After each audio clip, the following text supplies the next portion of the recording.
Brett. How you doing? Hey Mike, I'm doing great. How about you? Very well, thanks. It's good. Thank you so much for including me on another episode of your great show.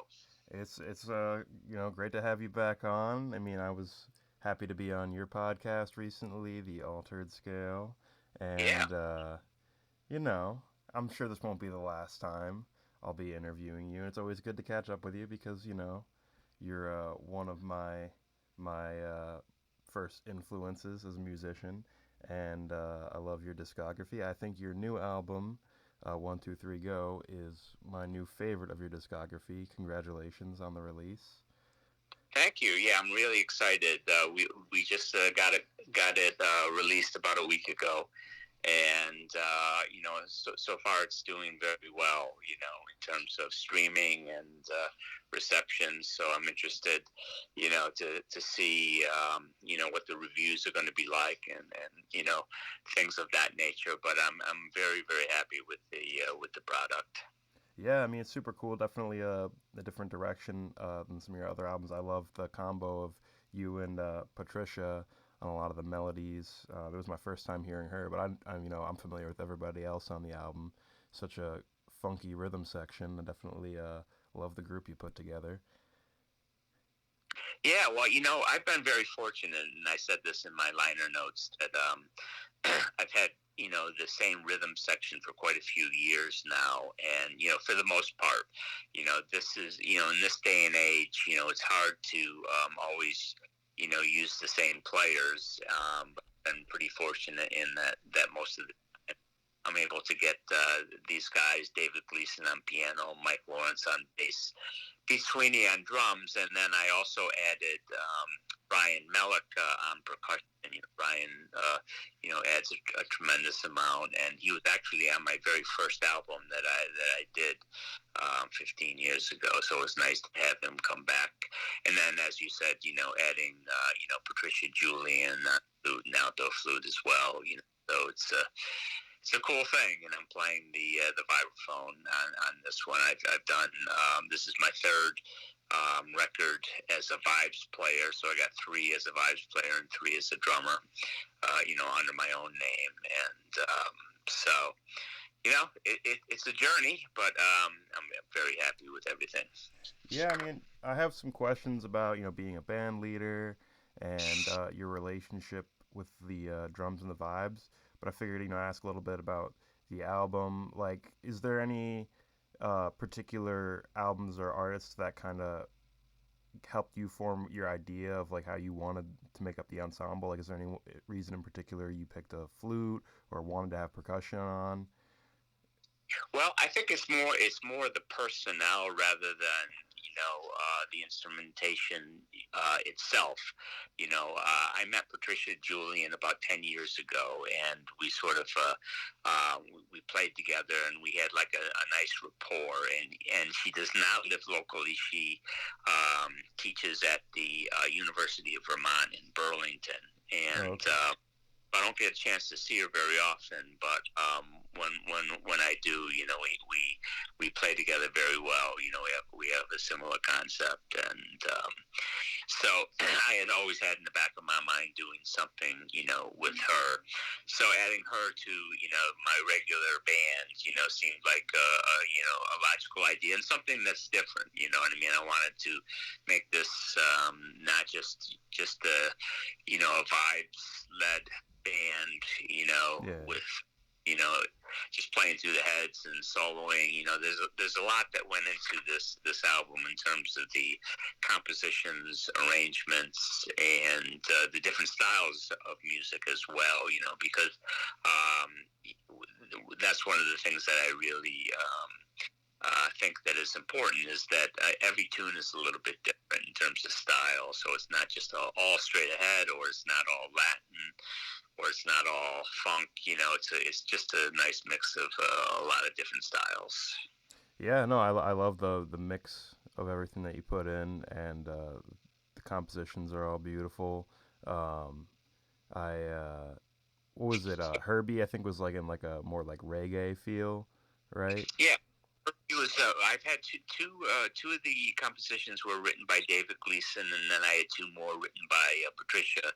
And one of the tunes that Dave wrote was a tune called Herbie, which was a tribute to Herbie Hancock, but also in the style of like a Bob Marley reggae. Yeah. So yeah, so that one, was a reggae tune, and Patricia wrote like this sort of cool little popish. I don't even know how to describe it. Tune called Captain Hook.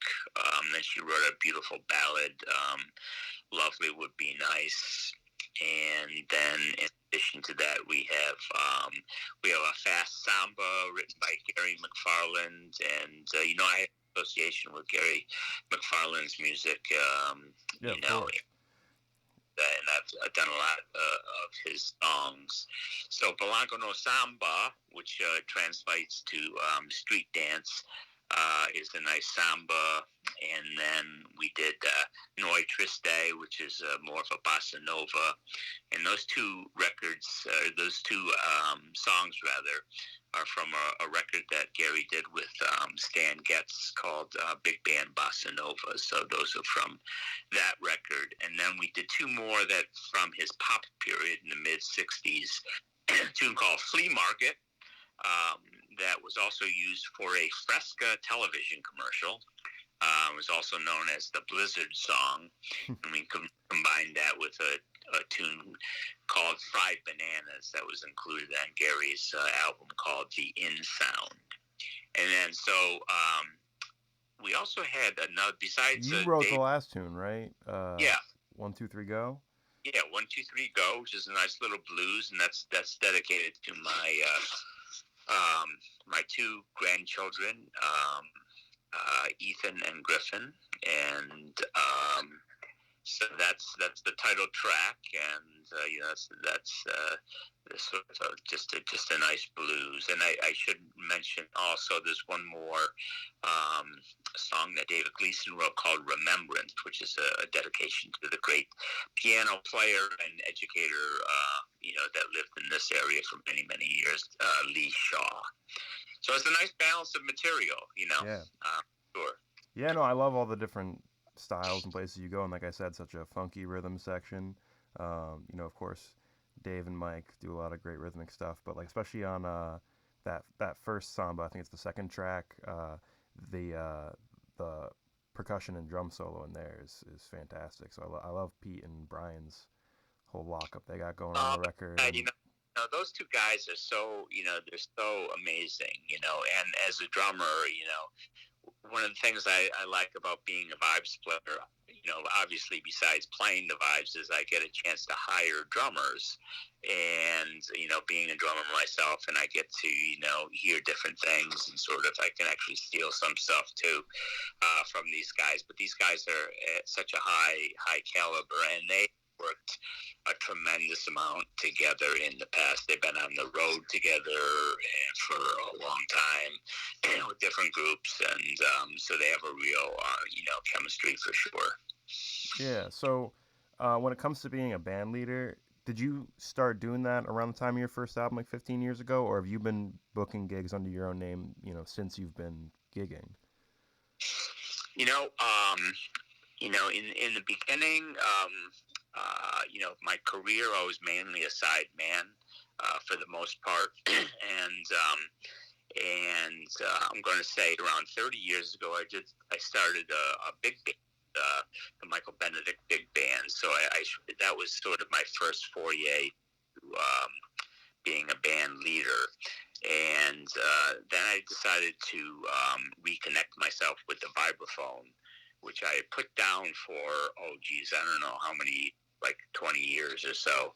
And I picked it up again about 15 years ago. And so when I did that, I decided to, really get into the whole band leading thing on a very high level in terms of really trying to get a lot of gigs and recordings and stuff like that.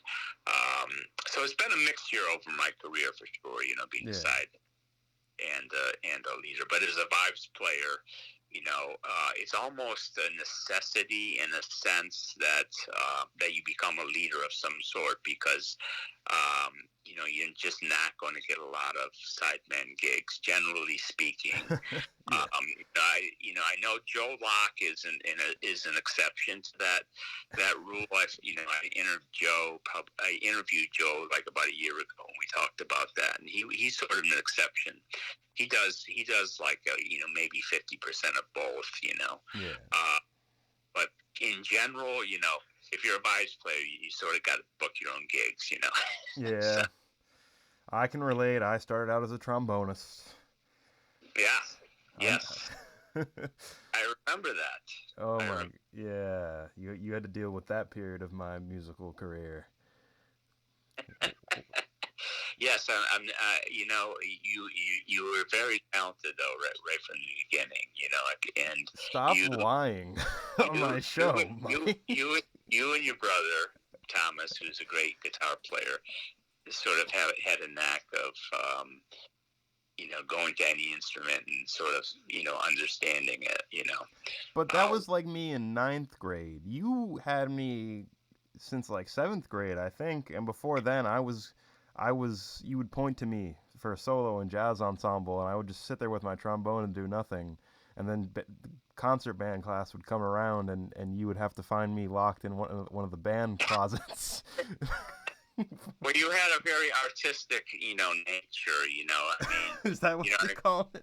when I would point to you and you wouldn't play anything, it was like a minimalist kind of thing. I thought that really worked with the audience. Yeah, I was really into John Cage in Getting middle locked school. to the lockers. You were making a statement. So it was a really cool thing. So.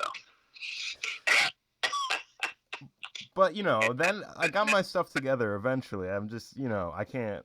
I was a bad trombone player. It was always like tie for last in the third trombone section with me.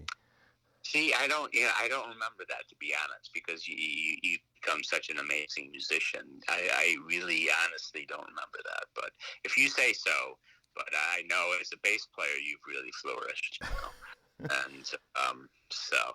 Oh, I'm good. I was able to erase those memories. You do remember me getting locked in the band closets, though, right? I do, and I remember, instead of getting you out of there right away, I sort of let you stay in there a little bit. And then Yeah.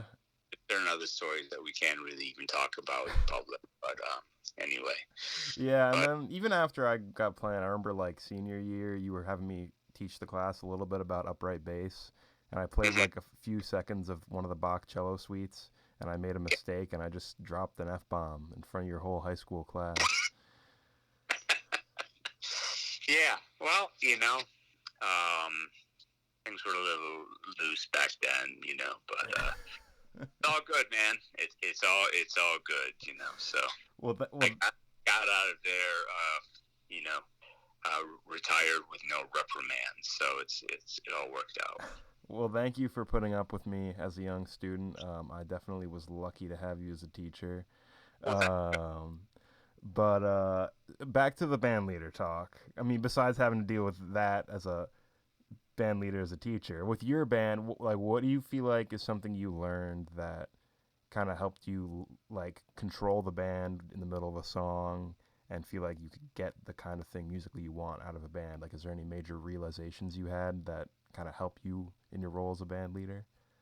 Well, I think organization ahead of time is very important. So I'm very organized, and I think this comes from being a teacher all those years. That I get the material to the band, ahead of time, so they know what to expect. Now, having said that, it's not that we can't go off and do some other tunes. Stuff. We're not that strict, but Yeah.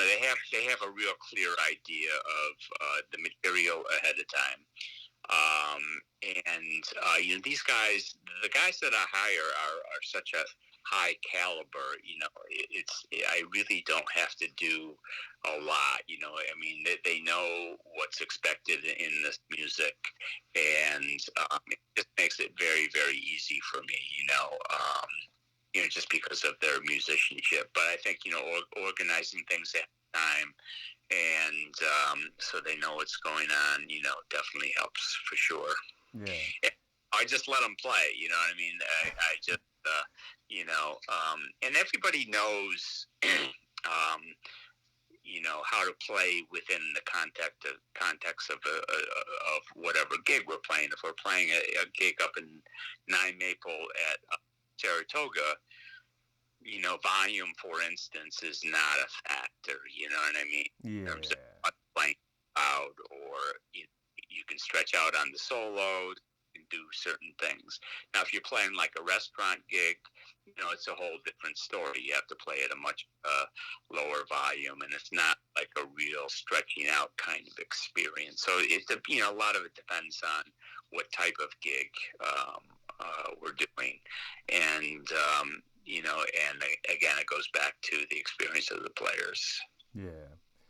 Now, as far as the upstate New York music scene goes, um, how do you feel like everything is kind of coming back post pandemic? Because I feel like I haven't seen a lot of places posting about music, especially jazz, and I don't feel like there's like a go-to place right now.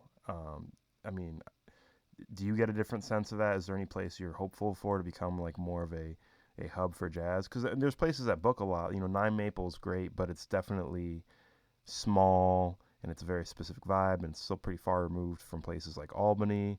I mean, are there any venues you're particularly excited about, or anything you've noticed about post? Uh, Well, the Van Dyke, I'm hoping will come back. That's in Schenectady, and that they've always, I mean, years ago it was like a real jazz room in terms of 6 nights a week, But in recent years, it's just been a place where you could go, and you could book some jazz gigs. And in fact, right before the pandemic was started, just a couple months before that, they had a jazz series that was starting on Thursday nights. oh, that's right. And, played one of the first and last ones before everything got shut down. And since then, they've been out of commission. But, in terms of, venues, Cafe Lena's always been very, very good. Chuck Lamb does a nice job in terms of, I think he has a series on Tuesday, like one Tuesday a month, where he brings in, artists. There's Nine Maple, of course, and in Saratoga. Outside of that, it's mostly like restaurant gig. You know what I mean? Where you're playing sort of semi background music in terms of the club scene. Now, what happened last summer though is I did get quite a few concerts, outdoor concerts, and I think that was a good thing. That seemed to be a little bit more prevalent because I think everybody was just dying to get out again, and so there was more community concerts. And I know you did one, like for instance, right here in Greenville, which was a nice thing, and it was a huge success. So you had those kind of things, and I'm sort of expecting that to come back a little bit. I do have, a few things that are coming up, like in June, for instance, with a couple of different bands that are outdoor things. And so I expect that to happen more, as things get better with the pandemic and as we approach spring. Yeah. Do you feel like when you're booking those things for yourself, is there a particular factor that makes you want to book a gig as a drummer or a vibes player, or are you focusing on one more than the other right now? Well, I've been, as a leader, I've been more, mainly focusing on the vibes, just, for the last 15 years, just because it's a little bit more unusual, and it's a little bit easier to book, just because there's not that many vibes players in this area. Yeah. So that's been easier that way. I do have a band called Popitude that I play as a drummer leader. But I only do 1 or 2 dates a year with that band. That's a real concert kind of band. I didn't want to make that into just a sort of a band that goes in and plays, soft restaurant music. It's a real concert, oriented kind of thing. And we are going to be playing at the Getaway Jazz Festival in Lee, Massachusetts this summer, which is going to be really cool. And we've been, and that, for instance, that was booked like a couple of years ago, and before the pandemic, and then they had to cancel. And finally, 2 years later, we're going to get finally a chance to do that. So that's a good example of that. So when I was first coming up, I was a drummer. I mean, back in the '80s, after college, and for years, probably for a good 20, 25 years, that I was just a solid drummer, and of my gigs, it was all drums. And then, when I added, started doing the vibe, then it shifted, Yeah. It was a deliberate thing on my part, I mean, I deliberately wanted to do that. But now, as I approach my my golden years, Brad, I would like to do a little bit of more drums than I have been doing. I did pick up a nice sponsorship with Canopus Drums, and I got a new set about 6 months ago, and so I'm hoping to do more drums as I get into the twilight of my career, as they say. Very cool. Well, I don't know if I've ever really gotten a chance to ask you. My favorite bassist is Paul Jackson. Is there Yes. any a particular drummer you gravitate towards when it comes to I guess just the sound and feel you like to go for? I would say, there's a bunch of them, and this is sort of like the answer that you would get from a lot of guys Yeah, of course. from my school, which is Philly Joe Jones, Joe Jones, who's the older drummer from the Basie band. Elvin Jones. So you got all these Joneses. Kenny Clark, the bebop guys, Max Roach. I mean, and those are the guys that are sort of my go-to in terms of, straight ahead jazz. But I mean, the list goes on. Joe Morello, I love Joe Morello. Some guys from my era. Peter Erskine was a very, very important influence on me. He was like really one of the first, if not the first, jazz drummer I ever saw in person with the Stan Kenton Orchestra. And he just blew my mind. And I think that, without trying to overstate it, I think that if I had not seen him with Stan Kenton, that my direction may have been different, and he really inspired, because he's only a couple years older than me. So I think when he was with Kenton, he was like 18 and I was like 16, and I was seeing this guy that was approximately my age playing the stuff that was just like, I just didn't understand how anyone that young could play that way, Yeah. So he was a a big influence on me as well, and there's a whole bunch of other drummers that play a style that I don't, that I love, like Billy Cobham, guys like that, Vinny Colaiuta. Oh, I mean, yeah, I love it. when I see these guys play, Simon Phillips or Steve Smith, I just enjoy watching and listening. And what's sort of cool is that when I listen to those guys, I'm not listening as a drummer, because I know there's no way that I could do anything close to that, which is sort of like freeing in a sense, as a listener. So I just enjoy listening to it, if you know what I mean. Where if I'm listening to somebody, that's more aligned with the particular style that I play, then I'm like trying to check out, his time feel, from a technical aspect, so it's a different way of listening. But there's so many great drummers. I mean, it just, the list goes on and on. But that's just a sort of a little example of and then of course Buddy Rich. I mean anybody my age or older, any drummer is certainly influenced by Buddy, and I did get a chance to see him probably at least a half a dozen times in person, probably more, and it was just such a thrill to see him, in person live, and I've listened to him a million times on record, as well. But so Buddy Rich certainly was huge. Yeah. Is there anyone in like the newest wave of musicians coming up right now that's really got you excited? Well, I saw this video of Brad Moncal playing, Oh uh, gosh, Mike. and I was thinking, wow, I've never seen anything quite like that. And no, actually, you sounded good. Thank you. All kidding aside, you did sound good. Some of the new guys, I like. There's a guy named Jonathan Blake, that I like a lot. I don't know, a lot of the new guys, to be honest with you, but you still sort of listen to the guys that are my age and older, for the most.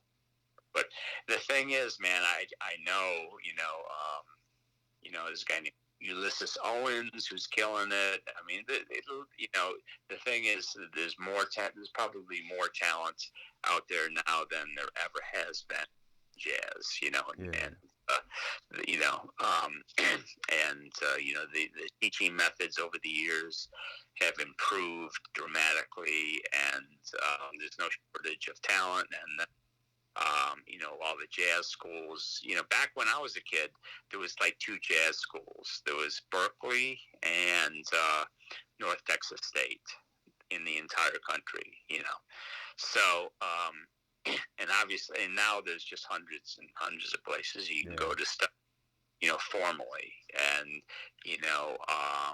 and because of that, there's a ton of kids coming out. So Yeah, I mean, it's like almost overwhelming. Oh, sometimes like Jonathan Blake, like I know that name, but I don't even know from where. Like just seeing everything on like Facebook and Instagram, I feel like I'm bombarded with so many players. I haven't even gotten a chance to really listen to a lot of the new people, even if I know of them.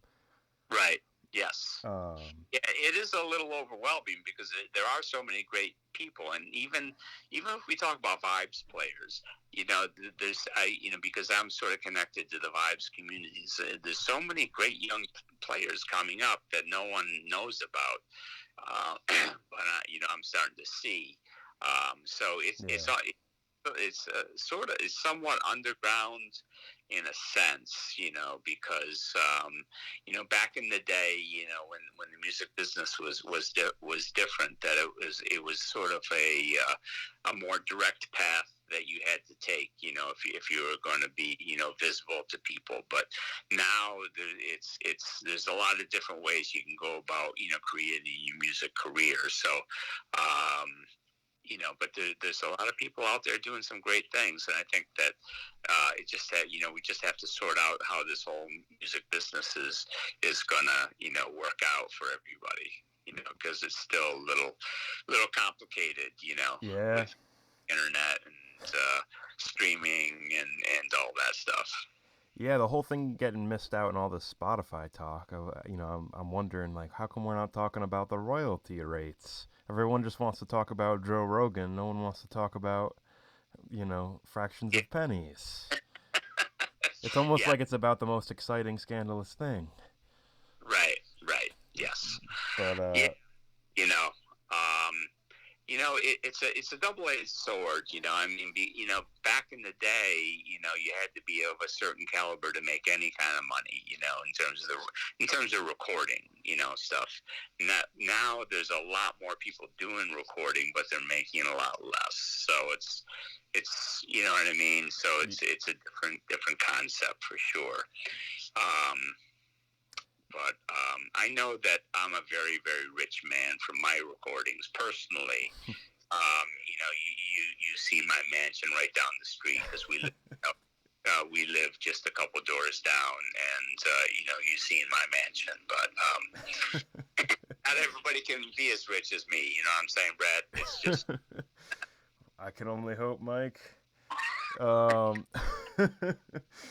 Speaking of industries that are oversaturated, we talk about comedy. We talked about it in the last interview we did. I love comedy. You're an influence of mine because you're a jokester. Have you been following any new comedy that's been coming out? There's some good stuff on Facebook where that I follow. I'm trying to remember some of the names. Like that guy Sebastian. Oh yeah, Uh, Maniscalco. he's awesome. I love him. There's some young women that I like, and I can't remember their names.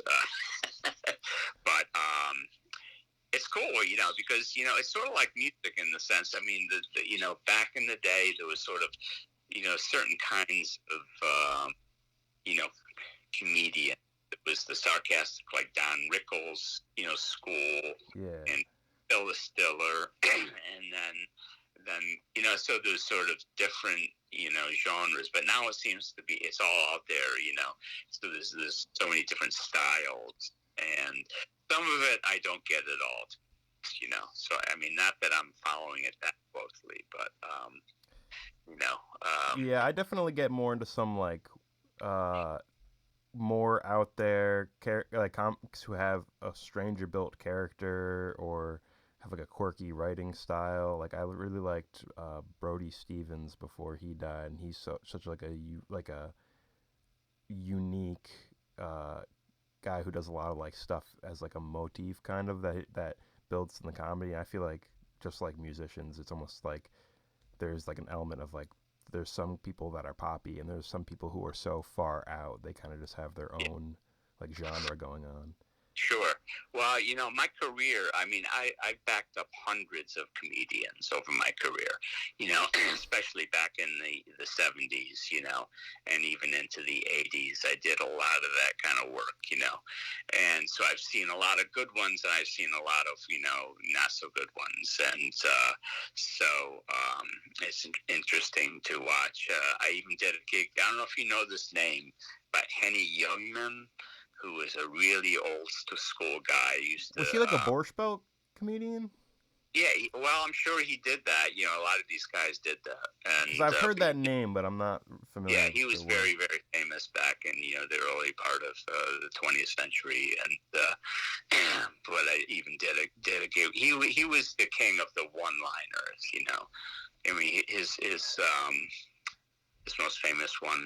He would make a statement and he would say, "Well, take my wife, please." Yeah, I've heard that reference before But too. yeah, so I've worked with him. I mean, a lot of great talent, but I don't do that anymore. But Well, I don't see gigs like that anymore. Like, what kind of gig was it? Like, you were just hired as the band to play like.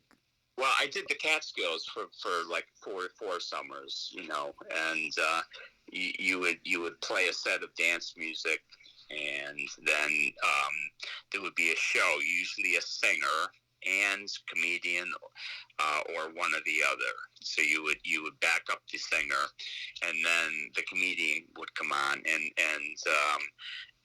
most often the comedian would have some sort of music, in his act that you would have to accompany. And then you would play more dance music at the end of the evening. So I did that for many, many years. Okay. And even in you may find this interesting. I was in. Do you know about Spike Jones from the Yeah. 40s? I was in the Spike Jones Ghost Band. Now, for those of you who might not know what a ghost band is, a ghost band simply is, continuing the band on after the leader dies. Like for instance, the most famous one out there now is the Glenn Miller Orchestra that's been around since the 1940s, and so that's considered to be a ghost band, Yeah. So they play all all his hits, even though he's been gone for many, many years. In fact, he died very young. But the Spike Jones band, he did parodies on popular tunes. and had all different kinds of percussion instruments, and it was just insane, And he made his mark actually during World War II was when he started, and he went into the 50s, and but that band on and off continued, without him, and I was part of that band. That was just a crazy experience, Yeah, that's super cool. I mean, yeah, yeah. It's just I feel like it's a different landscape today, especially hearing about like the comedy gigs. Like it's hard to picture like it. I feel like it has to be such a specific setup to make that work. Nowadays, especially like outside of somewhere like New York City or Los Angeles. I mean, when you would back up comedians, did it feel like a comfortable venue for a comedian? Because a lot of comedians will talk about like doing a certain room where it's like a weird vibe, even if you think it might be great. Like in Vegas, the crowds are just a certain way, they'll say, and it's like they're not necessarily there for the comedy. Like, did you get like a certain sense of what it was like to be the comedian in the middle of that whole show? I think it depends mainly on the audience. It's not so much the venue, because the audience changes dramatically, and you can have one act, whether it's whether it's a singer or a comedian, that could just completely bomb one night, but the next night would be a standing ovation. So that's what makes everything in this business really interesting, because you never know. I mean, you just we all do our best we can, and sometimes it's great and sometimes it isn't. And in terms of the audience reaction, I interviewed this woman that I went to college with, Lisa Broman, who was a Broadway star, and she was in Phantom of the Opera for many, many years on Broadway, and then toured and did the San Francisco show there for many, many years. And she would tell me the same thing. She would say she would have some nights that she was out there where she thought it was the best she could ever do, and then at the end it would just be sort of just polite applause. And then she said, and then she remembered one night in particular where her voice was hoarse and she wasn't feeling well, and she was just like barely able to get through the show, and she walked off stage, and I think she even said to somebody, she said, "Oh, I'm so glad that's over. That didn't go well at all." But the opposite reaction happened. I mean, the audience was just floored and thrilled. You know what I mean? Yeah. So you never know. You never know. So we do the best we can, and let the chips fall as they may. Yeah, it's weird. I feel like I've had experiences before doing stand-up comedy open mics where at my most prepared, I can kind of not feel like in the right like pocket, like if I don't bring the right energy, I can have a weird set. And then other times I'll be like unprepared and pretty nervous, and that energy will actually add, and I'll have an even better set. It's weird how it like how it works sometimes. Now when you were doing the gigs backing up comedians, do you remember any particularly bad bombs from the comedians? There was some nights where the audience just didn't get it at all, and like I said before, it wasn't that they were bad. I mean, they were, could be very, very good. It just some nights just didn't go well. Yeah. And really depended on the audience, and it's all about like who's out there. Are they drinking too much? Are they not drinking enough? Or whatever. Yeah. What happened earlier in the day? So it's really, really hard to predict. Yeah. I were a professional comedian, I'm sure, it would be a huge hit every time that I would do it. But, I just don't want to flood the scene at this point. I really need to stick with my music. Yeah, you see where that's getting Dave Chappelle and Joe Rogan. You don't need to deal with all that. Right. I just, I just want a simple life at this point. Yeah. Well, Mike, I have to leave a little room in the show so we can play some of the album. But just to wrap up, you got anything else coming up that I should be on the lookout for? Well, June 4th, I want to mention that we're going to do a live performance of the album. That's going to be at the First Reformed Church in Schenectady, where they have a jazz vespers every Sunday. This will be on a Saturday night, June 4th, and all the members on the album will be there. So normally I try to do that closer to the release date of my CDs, but I wanted to be put it out a little bit further because of the COVID situation. So we got that, and I got some coming up with a singer from New York City that I'm doing a few gigs with, Gabrielle Stravelli. We're doing a little upstate New York tour in June.